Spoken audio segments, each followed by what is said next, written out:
आटे दाल का भाव सिर्फ और सिर्फ एक इंसान को मालूम होता है घर में, घर की गृहिणी को। और घर की गृहिणी पूरा घर चलाती है, बजट में, समय पे और सबको खुश रखती है। क्योंकि यहाँ पे फाइनेंस भी मैनेज करना है, लोगों को भी खुश रखना है, यहाँ पर प्रोडक्शन भी करना है, चीजें भी बनानी है और अंत में महीने के अंत में मुनाफा भी देखना। तो ये हफ्ता हिंदुस्तान की गृहिणी को सलाम। वेलकम टू घर सा यमी स्वाद का रिश्ता। हमारी गृहिणी की जो जादूगरी है ना, वो जुगाड़ पे टिकी है। पूरा हिंदुस्तान वैसे तो जुगाड़ पे टिका है, लेकिन हमारे घरों में हमारी दादियाँ, नानियाँ और हमारी मम्मियाँ जब जुगाड़ करती हैं ना, तो हमें पता नहीं चलता। तो आज जुगाड़ की बात। सबसे पहला जुगाड़ प्रेशर कुकर। जब बचपन में ऐसी चीजें खानी होती थी जो कि टीवी पे दिखती थी या अवन पे बनती थी, तो हम लोग दादी मम्मी के पास जाते थे और हम उम्मीद रखते थे कि अचानक से कुछ जुगाड़ हो जाएगा और हमारे सामने वो चीज आ जाएगी। या फिर तंदूर, कि भाई घर पे तंदूर नहीं है लेकिन जिद पकड़ ली कि तंदूरी रोटी खानी है। अच्छा, मैं बना क्या रहा हूं? जुगाड़ तो बना नहीं रहा हूं, पर जुगाड़ से लिट्टी चोखा बना रहा हूं। तो सबसे पहले तो आटा, अजवाइन और नमक, और इसके बाद तेल या घी। आटा जो है ना ज्यादा नरम ना ज्यादा कड़क। तो आज भी घर की माएं, दादियां वो जुगाड़ इसे लगाती हैं कि देखो, अगर जंक फूड भी खाना है ना तो घर पे खा लो, तुम बस बता दो तुम्हें क्या खाना है, हम अपने आप तरीका ढूंढ लेंगे। तो आजकल वो बर्गर, वो पिज्जा सब जुगाड़ से बन रहे हैं, अवन हो ना हो, और क्या बढ़िया बन रहे हैं। चल, तो ये तो लिट्टी के बाहर का हिस्सा बन गया। अब बनाते लिट्टी के अंदर का हिस्सा। तो ये चने का सत्तू, सत्तू के अंदर थोड़ी सी कलौंजी, थोड़ा सा अचार का पेस्ट, ये बारीक कटा प्याज,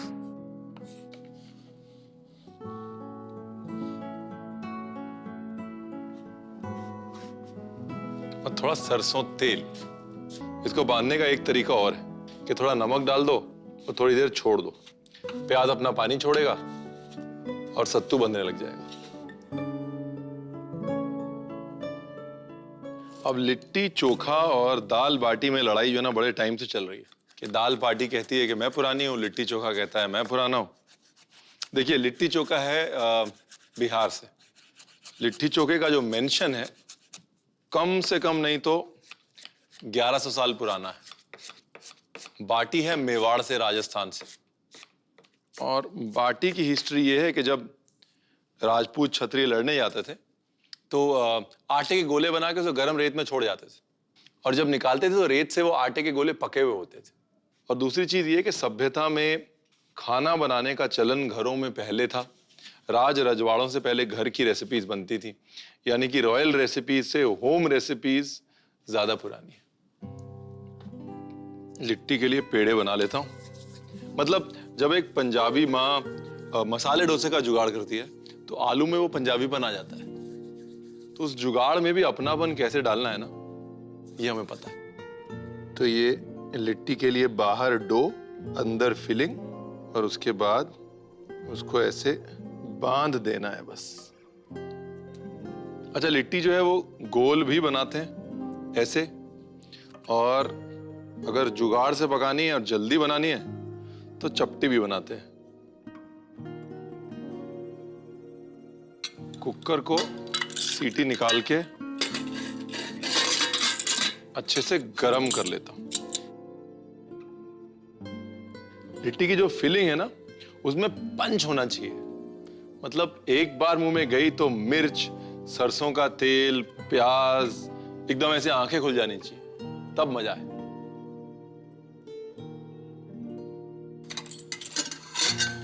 कुकर जो है बराबर गर्म हो गया। अब आधा अवन तो कुकर ही बन गया है।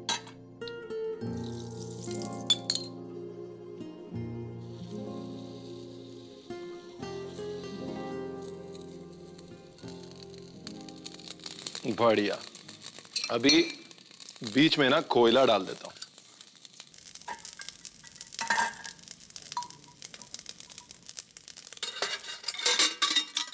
अब कुकर की गर्मी में कोयला अपना काम कर रहा है, धीरे धीरे धीरे धीरे।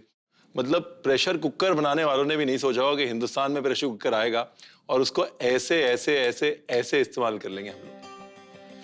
तो चोखे के लिए आलू, और आलू को कर दिया अच्छे से मैश। अच्छे से मैश करना बहुत जरूरी, क्या ना, वो आलू की क्रीमीनेस निकालनी है, तो क्रीमीनेस के लिए बराबर मैश होना चाहिए। इसके बाद सरसों का तेल, कंजूसी नहीं करनी।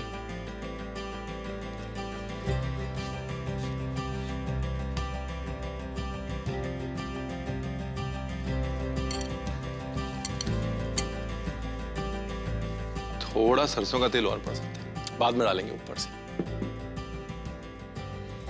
अच्छा, पता कैसे चलेगा कि हो गया है? जब ये ऐसे साइड से फटने लग जाए ना, ये प्याज, मिर्च और धनिया। अच्छा, धनिया मोटा मोटा और मिर्च बारीक। क्या ना, मिर्च बस मुंह में आए और चली जाए, नहीं तो खाने वाले का मुंह जल जाएगा, ना लिट्टी का टेस्ट आएगा ना चोखे का टेस्ट आएगा, और आप कहेंगे रणवीर आपने बताया।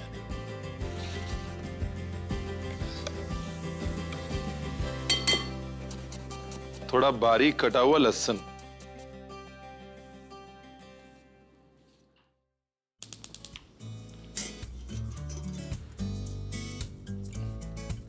अब क्या ना, लिट्टी को वो थोड़ा जलने जलने का फील आ जाए तो अपना प्रोग्राम तैयार।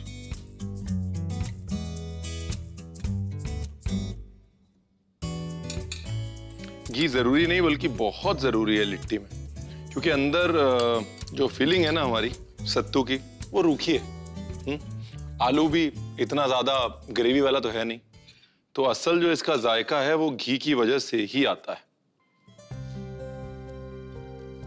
घी बिल्कुल वेस्ट नहीं करना, क्योंकि मुझे पता है बाद में आपका मन करेगा कि थोड़ा घी और होता, डुबो के खा लेते। और ये चोखा, चोखे पे थोड़ा सरसों का तेल और।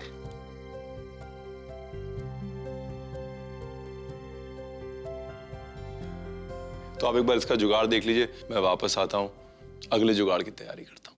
लिट्टी बनाने के लिए एक परात में गेहूं का आटा, अजवाइन, नमक और देसी घी डालकर पानी के साथ गूंद लें। उसके बाद एक परात में चने का सत्तू, कलौंजी, अचार का पेस्ट, प्याज और सरसों का तेल डालकर मिलाएं। फिर उसमें धनिया के पत्ते और मिर्ची डालकर मिश्रण बना लें। उसके बाद आटे में मिश्रण भर के पेड़ा बना लें और दूसरी तरफ एक कुकर में देसी घी डालकर उसमें लिट्टी और जला हुआ कोयला डालकर पकने दें। चोखा बनाने के लिए एक कटोरी में उबले हुए आलू, सरसों का तेल, प्याज, धनिया के पत्ते, हरी मिर्च और लहसुन डालकर मैश कर लें। लिट्टी को कुकर से निकालकर तंदूर वाली जाली पर रख के सेक लें और उसके बाद उस पे देसी घी डाल लें। एक परात में लिट्टी और चोखा पर सरसों का तेल डालकर देसी घी के साथ परोसें।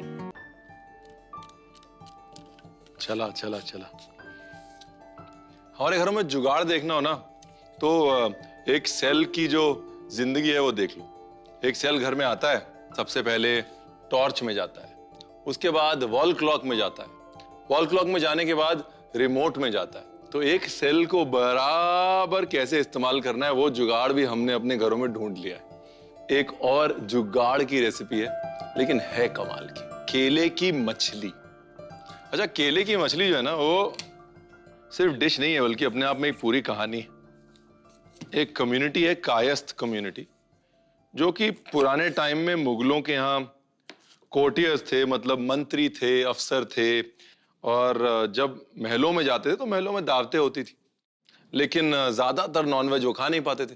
लेकिन घर आके बताते थे कि भाई आज हमने मछली का ये देखा और आज हमने गोश्त का ये देखा।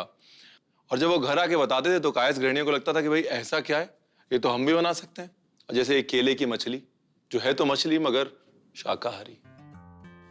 केले को छिलके के साथ उबालना है, केले को छील के नहीं उबालना। उबाल के छीलने से केले का रंग बना रहता है और छील के उबालने से केला काला हो जाता है।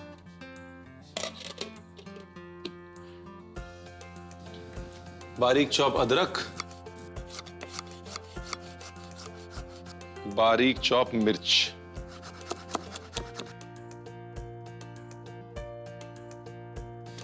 अच्छा, केले की मछली की ग्रेवी दो किस्म से बनती है। एक किस्म से जो लखनऊ के बाहर वाले कायस बनाते हैं और एक किस्म से जो लखनऊ के कायस बनाते हैं। हमारे लखनऊ में टमाटर का इस्तेमाल नहीं होता और उसका कारण यह है कि टमाटर हिंदुस्तान में आया 1840 में और 1857 में लखनऊ की क्विजीन जो है वो जहां थी वहीं रह गई। उसके बाद क्विजीन आगे नहीं बढ़ी। इसके बाद प्याज का पेस्ट। हमें ये कभी समझ नहीं आता। जब हम छोटे थे तो दादी मम्मी दोनों बोलती थी कि बेटा मसाला पकाओ, जब तक घी नहीं छूटता पकाते रहो। तो जब मम्मी की तबीयत खराब होती थी तो हमें उनकी बात तो याद रहती थी, खाना हमको बनाना पड़ता था। तो हम मसाला भूनते थे, घी नहीं आता था ऊपर, तो हम अलग से ऊपर से डाल के मन की संतुष्टि हो जाती कि देखिए घी छूट गया। उसके बाद अगले मसाले डाल देते थे। अब इसके बाद दही और दही के साथ तमाम मसाले, नमक, मिर्च, हल्दी, धनिया पाउडर। मसाले जो है वो दही के अंदर बसे हुए हैं, तो घी और दही में धीरे धीरे मसाले अगर भुनेंगे तभी जायका आएगा। थोड़ा सा पानी डाल के मसाले को और भूनना है, अच्छे से भूनना है।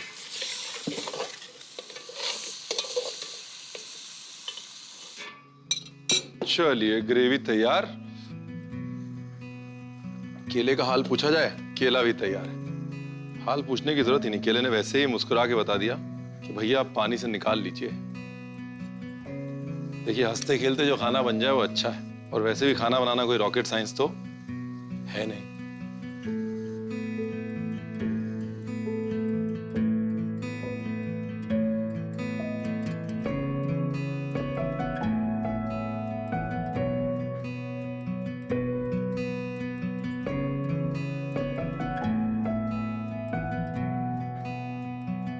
तो अभी मछली को नहीं, मतलब केले को बीच से काट लेते हैं।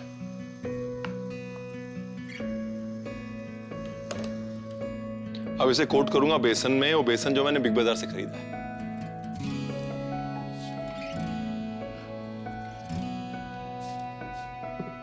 तो अब केलों को बेसन के साथ और थोड़े नमक मिर्च के साथ सेक लूंगा। सेकने के बाद ग्रेवी में डाल दूंगा, बस तैयार। नमक, लाल मिर्च, हल्दी और ये अच्छे से मिला लिया।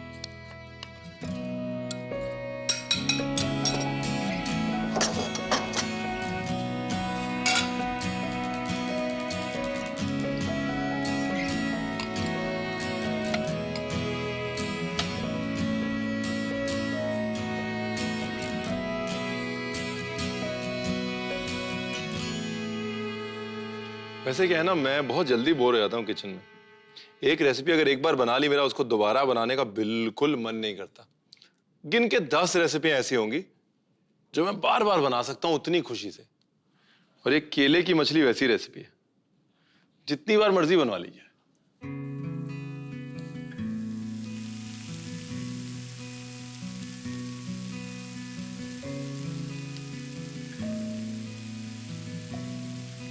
बड़े नाजुक तरीके से हैंडल करना है जी। क्या है ना, मछली है, टूट सकती है।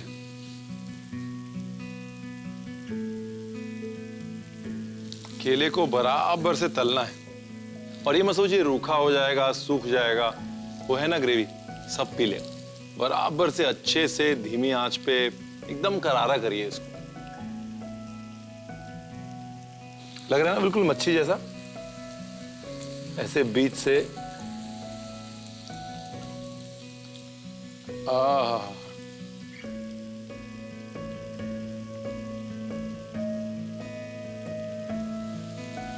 क्या बात।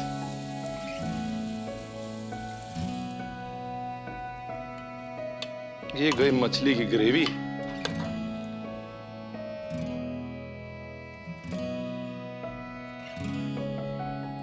ये धनिया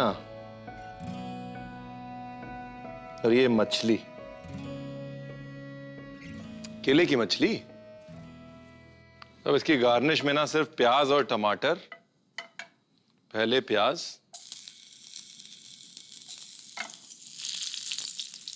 अच्छे से सेक लेता हूं, फिर टमाटर,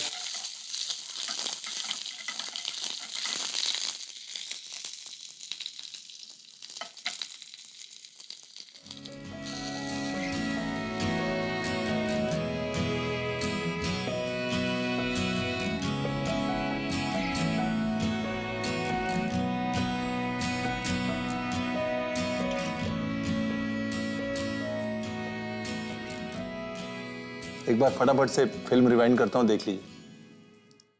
केले की मछली बनाने के लिए केले को एक कढ़ाई पानी में छिलके के साथ उबाल लें। उसके बाद एक पतीले में देसी घी डालकर उसमें अदरक, हरी मिर्च, प्याज का पेस्ट, दही, नमक, लाल मिर्च, हल्दी, धनिया पाउडर और पानी डालकर अच्छे से पका लें। उसके बाद उबले हुए केले को छीलकर उसे काट लें और एक कटोरी में बेसन, नमक, लाल मिर्च और हल्दी को अच्छे से मिला लें। उसके बाद केले में बेसन लपेटकर एक पैन में देसी घी डालकर उसमें तल लें। अब एक पैन में देसी घी डालकर उसमें प्याज और टमाटर को भून लें। अब एक प्लेट में करी को निकालकर उसके ऊपर धनिया के पत्ते, केले की मछली, प्याज और टमाटर डालकर परोसें। दाल हमारे घर में रात को बड़ी बचती थी और सुबह सुबह क्या होता है ना, बच्चों को होती है जल्दी स्कूल जाने की, तो सुबह सुबह के लिए दादी ने क्या किया, दादी ने जुगाड़ ढूंढा। और ये हमारी दादी ने नहीं ढूंढा, ये पंजाबी दादियों ने बड़े टाइम से ढूंढा है जुगाड़। और वो जुगाड़ आजकल रेस्टोरेंटों में मिलता है मिस्सी रोटी के नाम से। तो मिस्सी रोटी की सबसे पहली भ्रांति यह है कि मिस्सी रोटी बेसन से बनती है। मिस्सी रोटी बेसन से नहीं बनती, मिस्सी रोटी बनती है आटे से। पंजाब में क्या है, कल्चर था कि भाई दाल हमेशा चढ़ी रहती थी घर में। तो एक दाल की तौड़ी होती, तौड़ी मतलब घड़ा, तो मिट्टी के घड़े में हमेशा एक दाल चढ़ी रहती थी। तो जब वो दाल रात को बच जाती तो सुबह उसे कैसे इस्तेमाल करें, तो सुबह नाश्ते में आटे के साथ वो दाल मिला ली जाती थी और ऐसे इजाद हुई मिस्सी रोटी की। तो बस वो बची हुई दाल, आटा और जाहिर सी बात है घी, थोड़ा सा घी, ज्यादा नहीं, क्योंकि दाल की वजह से ना ऑलरेडी खस्ता हो जाएगी रोटी। क्योंकि गांव का दिन शुरू होता है सुबह 5 बजे, 4:30 बजे, तो सबसे पहले ऐसे गूंद के रख लेती हैं, गूंद के फिर उसको ढलने देती हैं। और जब आटा ढल जाता है तो फिर उसके बाद उसमें बड़ी मजेदार चीजें जाती हैं। नहीं, जब डालूंगा तभी बताऊंगा, नहीं तो आप चैनल चेंज कर दोगे। तो दादी के प्याज का पेस्ट बनाने का जुगाड़, नहीं मिक्सी नहीं, अरे तब मिक्सी कहां होती थी, कद्दूकस।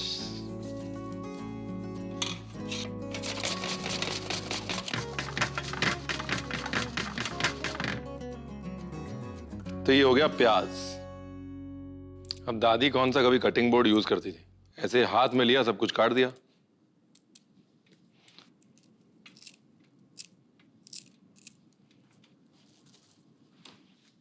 और ये लहसुन, बस एक कली लहसुन की बहुत है, थोड़ा नमक, थोड़ी लाल मिर्च और थोड़ा सूखा आटा।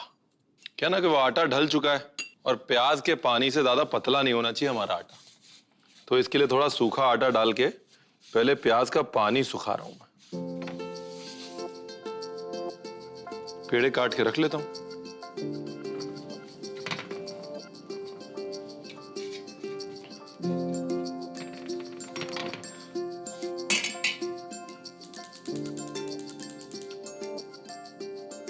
अच्छा, रोटी ज्यादा बारीक नहीं करनी, उसको ठीक ठीक रखना है, बिकॉज दाल है ना, दाल उसको सुखाएगी, इसलिए रोटी पतली होगी तो सूख जाएगी, मजा नहीं आएगा।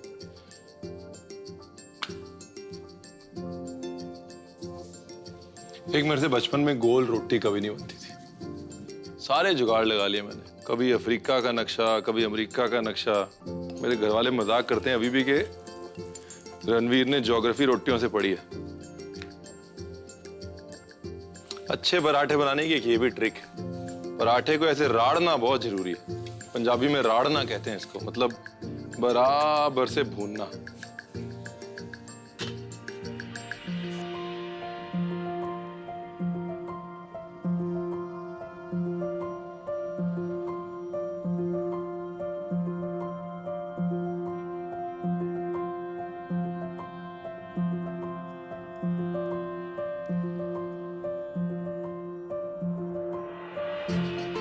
सुबह सुबह दाल की रोटी के साथ दही और जी ताजा ताजा मक्खन,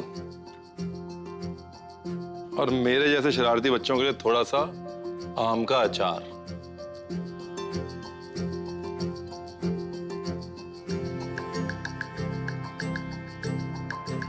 दोबारा देख लीजिए कैसे बनी, मुश्किल नहीं है, बनाइएगा जरूर, दाल तो बचती रहती है ना। मिस्सी रोटी बनाने के लिए एक परात में गेहूं का आटा निकालकर उसमें रात की बची हुई दाल और देसी घी डालकर गूंद लें। उसके बाद कद्दूकस किया हुआ प्याज, हरी मिर्च, धनिया के पत्ते और कद्दूकस किया हुआ लहसुन में नमक, लाल मिर्च और सूखा आटा डालकर उसको गूंदे हुए आटे के साथ मिला लें। गूंदे हुए आटे को बेलकर तवे पे देसी घी में सेंक लें। उसके बाद दही, मक्खन और आम के अचार के साथ परोसें। घर के खाने में थोड़ा स्विगी मिलाओ। ऑर्डर करो अपने फेवरेट रेस्टोरेंट से। जुगाड़ जो है ना, जुगाड़ का मतलब सिर्फ एक है कि हर दिक्कत को यूं झटपट से सुलझा देना। और आजकल बड़े बड़े कोर्सेज हैं प्रॉब्लम सॉल्विंग पे, तो यहाँ तो वो कोर्स कर लीजिए या एक बार अपनी दादी, नानी, मम्मी के जुगाड़ को समझ लीजिए, क्योंकि उस जुगाड़ में ना प्यार है।